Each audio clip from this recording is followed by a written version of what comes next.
Sederalun, aparat kepolisian maupun TNI mengaku akan mengupayakan pengamanan optimal dalam rangka pelaksanaan Pekan Nasional Kontak Tani Nelayan Andalan atau PENAS KTNA 2017.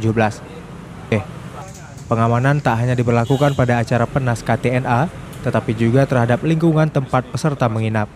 Salah satu metode pengamanan adalah peningkatan intensitas patroli oleh tim gabungan baik itu TNI, Polri, dan Pol PP. Dan pihak keamanan lainnya.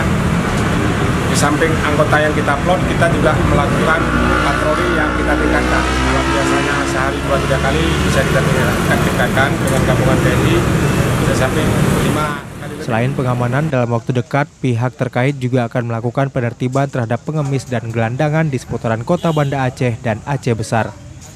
Dari Banda Aceh, Reza Munawir, Serambi On TV.